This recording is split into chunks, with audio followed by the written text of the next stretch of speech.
Ya. Saudara-saudara sekalian yang dikasihi oleh Tuhan, saya ajak kita semua sama-sama belajar firman Tuhan pada pagi hari ini. Dari Lukas pasal yang ke-8, ayat 11 hingga ayat yang ke-15.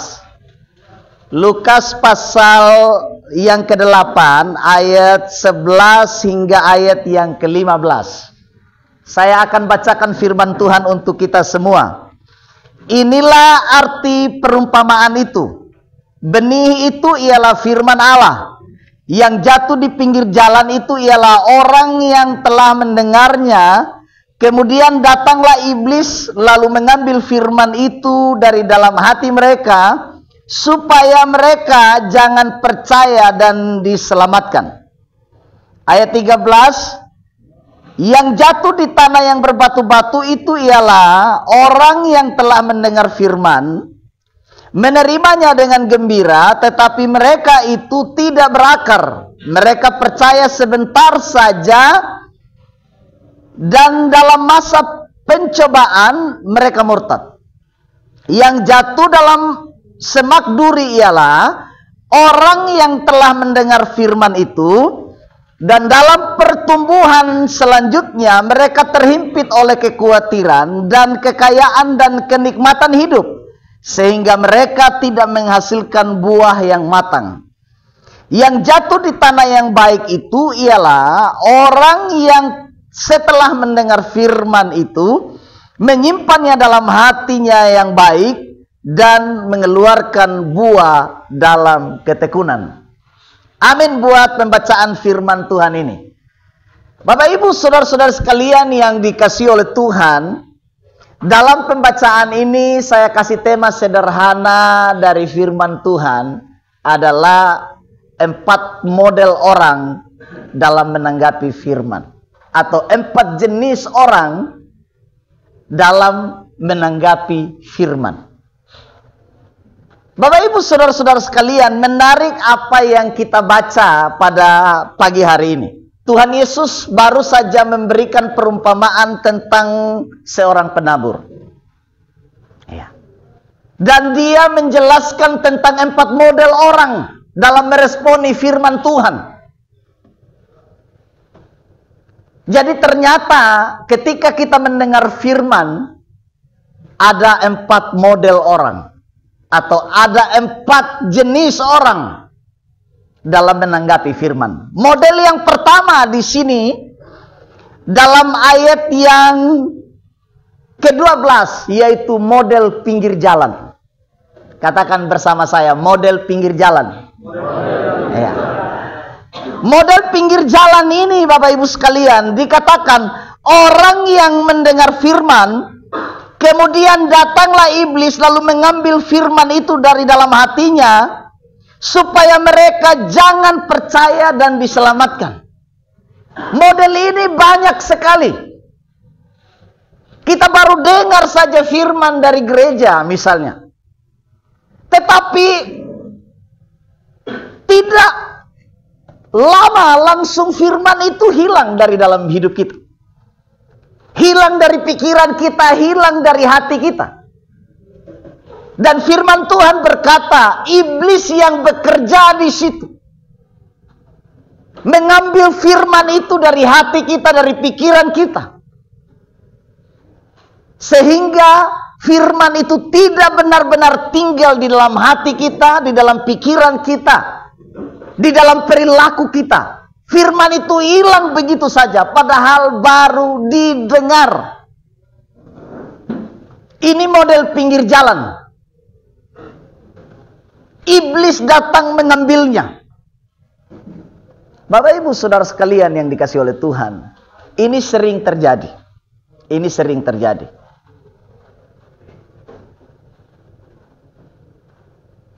Kemudian Bapak Ibu, model yang kedua. Model yang kedua, ayat yang ke-13, model berbatu-batu. Ya. Model berbatu-batu. Model berbatu-batu di sini dikatakan mereka yang setelah dengar firman terima dengan gembira, tapi mereka itu tidak berakar. Mereka percaya sebentar saja, pencobaan datang, mereka murtad. Ini model batu-batu. Firman itu tidak bertumbuh, firman itu tidak berakar, tapi pada waktu dengar firman senangnya luar biasa. Ya. Pada waktu dengar firman senangnya luar biasa. Tapi dikatakan karena ini adalah jenis batu, tanahnya sedikit, firman itu tidak bertumbuh dan tidak berakar. Karena apa? Karena hanya menggunakan pendengaran, tapi tidak memberi hati bagi firman. Sehingga firman itu tidak bertumbuh dengan baik. Ini model batu-batu, model keras. Ini model keras. Bapak Ibu Saudara sekalian yang dikasihi oleh Tuhan, ini sering terjadi. Ini sering terjadi dalam kehidupan kita. Dan bukan hanya di sini, di gereja dimanapun. Ini sering terjadi. Banyak orang yang tidak berakar. Banyak orang yang tidak bertumbuh. Pencobaan sedikit langsung tinggalkan Tuhan. Masalah sedikit langsung tinggalkan gereja. Tinggalkan Tuhan. Tinggalkan persekutuan. Kenapa? Karena dia tidak berakar. Dia tidak bertumbuh di dalam firman. Dia tidak bertumbuh di dalam kebenaran yang didengarnya. Ini model batu-batu. Dikatakan di sini, ia cepat sekali murtad. Murtad itu artinya cepat sekali dia meninggalkan Tuhan. Cepat sekali dia berpaling dari Tuhan. Padahal dia tahu kebenaran. Dia mengerti kebenaran. Hanya saja dia tidak memberi hatinya bagi kebenaran, sehingga kebenaran firman itu tidak bertumbuh dalam hatinya. Ini model batu-batu. Kemudian Bapak Ibu Saudara sekalian, model yang ketiga adalah model semak duri. Orang model semak duri. Model semak duri ini dikatakan mereka dengar firman dan dalam pertumbuhan selanjutnya mereka terhimpit oleh kekhawatiran dan kekayaan dan kenikmatan hidup. Iya. Sehingga mereka tidak menghasilkan buah yang matang. Mereka berbuah, tapi buahnya tidak matang. Buahnya tidak bagus. Karena apa? Karena mereka ini adalah orang-orang yang mudah khawatir. Orang-orang yang terjerat dalam kenikmatan hidup. Orang-orang yang terjebak dalam kekayaan. Mereka berpikir kekayaan itu akan menjamin seluruh kehidupannya. Mereka berpikir uang, harta yang mereka punya akan menjadi jaminan dalam kehidupannya. Mereka terjebak di situ.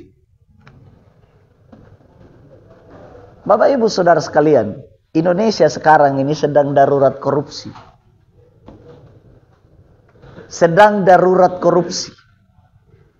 Korupsinya bukan main-main, triliun-triliun.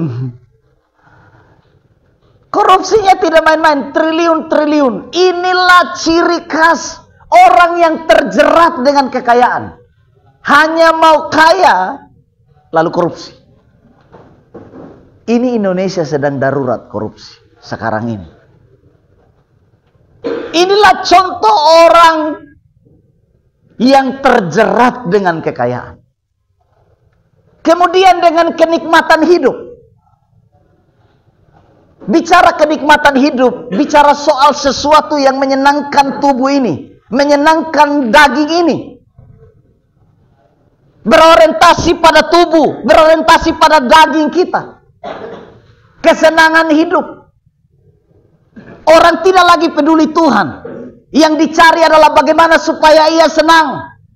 Matanya senang, dagingnya senang, tubuhnya senang. Sehingga tidak heran banyak orang jatuh dalam dosa. Karena apa? Karena kenikmatan hidup. Narkoba, mabuk-mabukan, selingkuh, persinahan, dan lain sebagainya. Itu bicara soal kenikmatan hidup. Kita terjebak di situ. Nah, inilah tipe semak duri. Kemudian tipe semak duri ini juga orang yang terjebak dalam kekhawatiran. Apa itu kekhawatiran? Kekhawatiran itu sebuah sikap hidup di mana kita menduakan Allah atau menduakan Tuhan. Itu orang tipe semak duri, menduakan Tuhan padahal sudah orang Kristen, sudah orang percaya, tapi masih percaya yang lain-lain. Pi gereja tapi sakit pi dukun. Ya. Ada yang pernah begitu dulu. Dulu kami di Sabu begitu, sakit sedikit, panggil bapak dulu yang sebelah, Pupe. Pupe itu sumbur, hanya pakai sirip pinang saja, 3-4 kali sudah langsung sembuh. Apalagi orang Sabu, jangan duduk di sebelah belakang, ada nai di sini. Ada di sini yang punya nai? Kita harus doa pelepasan ini yang begini. Jangan duduk di sebelah belakang, ada nai ini. Kita di Sabu dulu begitu. Orang Kristen ini orang Kristen. Pergi dulu panggil ke bapak dari sebelah kali. Datanglah di sini. Sakit apa? Dari kemarin ini sakit, tidak bisa bangun, tidak bisa. Oh, kayaknya ini panggil. Itu ayam merah di situ. Ada ayam merah. Padahal dia perhatikan kita punya ayam ini. Dia bilang, oh ada ayam merah di situ. Dia ambil lah. Belah. Lihat dia punya hati. Aduh, itu sudah tidak dibakar lilin di nenek pun kuburan toh. Sudah itu buatlah makan naik ayam, sudah itu pulang. Iya, mungkin yang berikut harus ada ayam hitam. Padahal dia sudah lihat kita punya ayam jantan hitam. Pokoknya dukun itu kalau datang dia share-share dulu apa yang ada di situ baru dia omong. Ada yang mantan dukun di sini. Yang mantan suanggi ada. Itu kita di Sabu dulu Bapak Ibu sekalian. Dulu di Sabu, kampung saya ini di Liae namanya. Di Liae dekat Gunung Merebu. Merebu itu pusat penyembahan berhala terbesar di Sabu. Mau minta obat apa di situ ada semua. Mulai dari pancuri, mulai obat menghilang, obat jago, semua obat ada di situ. Merebu. Jangan sudah dengar saya omong ini baru mulai cari Merebu. Jangan. Saya kasih tahu saja. Nah, pusat penyembahan berhala terbesar di situ. Orang minta obat di situ. Ini model kekhawatiran yang saya bilang ini. Model semak duri, Kristen semak duri, khawatir. Membagi dua Tuhan. Percaya Tuhan, percaya setan juga. Itu model semak duri. Akhirnya apa? Akhirnya hidupnya dikatakan terhimpit oleh semua keadaan ini. Dan dia tidak berbuah. Tidak berbuah. Bapak Ibu saudara-saudara sekalian, model semak duri ini terlalu banyak. Hidup kita menjadi semak duri. Di mana-mana kita jadi duri. Kira-kira begitu. Iya. Di mana-mana kita jadi duri. Di rumah tangga jadi duri, di kampung jadi duri, di mana-mana jadi duri. Karena apa? Karena kita sudah terjerat dengan kekhawatiran, terjerat dengan kenikmatan hidup, terjerat dengan kekayaan. Kalau kita pingin kaya Bapak Ibu, kita tidak mungkin bawa pulang semua. Banyak sekali orang kaya, berapa kali saya pernah kubur orang kaya. Kaya sekali. Ukurannya sama 2x1. 2x1 sama. Punya mobil mewah, tidak ada satu mobil pun yang masuk ke dalam. Ujung-ujung hanya uang koin, hanya ini. Itu saja yang masuk. Jadi tidak usah terjerat dengan kekayaan. Amin. Cukupkanlah dirimu dengan apa yang ada padamu. Kemudian Bapak Ibu sekalian, tipe yang terakhir dikatakan tipe tanah yang baik ialah orang yang setelah dengar firman menyimpan dalam hatinya yang baik dan mengeluarkan buah dalam ketekunan. Tipe yang keempat ini tipe tanah yang baik. Orang yang dengar firman, dia bertumbuh dan dia menghasilkan buah. Artinya bahwa firman itu berdampak dalam hidupnya sehingga ia berubah, menghasilkan buah. Buah ini bicara kualitas. Buah ini bicara kualitas. Sebuah keadaan hidup atau situasi hidup di mana saya dan saudara benar-benar menunjukkan kapasitas kita sebagai anak-anak Tuhan, sebagai orang-orang percaya. Ini luar biasa Bapak Ibu Saudara sekalian. Tipe yang keempat, tipe tanah yang subur, tanah yang baik. Dengar firman, terima dengan hati yang terbuka, dengan hati yang baik, dan kemudian hidupnya menjadi berkualitas karena firman itu. Bapak Ibu Saudara sekalian, yang diharapkan Tuhan sebenarnya dalam hidup itu, dalam hidup kita itu adalah kualitas. Amin. Amin. Kualitas, buah yang bisa dinikmati oleh orang lain, yang bisa dinikmati oleh sesama, oleh keluarga. Buah itu buah yang baik yang diharapkan Tuhan dari hidup saya dan saudara. Oleh karena itu Bapak Ibu sekalian, dari keempat model orang ini, kira-kira kita ada di mana? Yang pertama, kedua, ketiga, atau keempat? Puji Tuhan, tepuk tangan dulu Bapak Ibu Saudara sekalian. Luar biasa, kita harus ada di nomor 4 itu. Amin.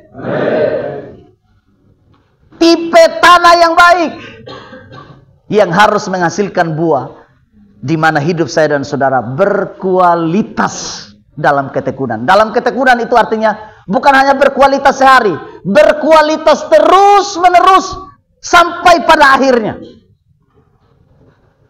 Ketekunan itu bicara sebuah kesabaran di mana saya dan saudara diproses dalam hidup ini.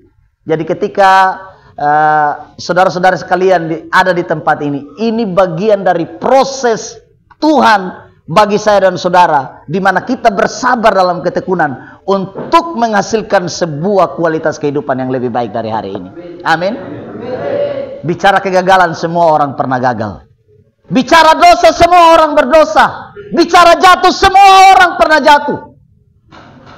Tapi dengar baik, kegagalan itu bukan di saat saya dan saudara jatuh, bukan.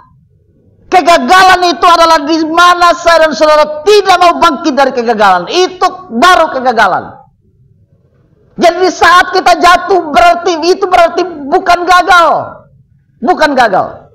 Kegagalan itu di saat kita tidak mau bangkit dari kegagalan. Saya dan saudara boleh jatuh, tapi bangkit kembali. Amin. Bilang sama teman di samping kiri kanan, ayo bangkit kembali. Bangkit kembali. Dulu kita gagal di masa lalu, tapi hari ini tidak boleh gagal. Besok tidak boleh gagal, dan seterusnya. Hidup kita harus menjadi hidup yang berkualitas. Amin. Saya ingat kesaksian dari saya punya adik Rudy. Waktu saya pelayanan tahun lalu kemudian beliau bersaksi. Dia bilang, nanti kalau saya keluar, saya akan berubah kakak pendeta. Siap adik. Dan saya dengar beberapa waktu lagi mungkin beliau akan bebas. Kita doakan nanti bisa satu waktu nanti bisa datang khotbah lagi di penjara dengan saya. Amin.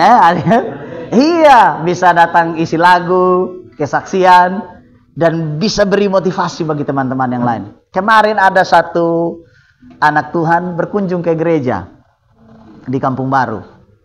Saya kaget pada waktu masuk ibadah, beliau langsung peluk saya dan menangis.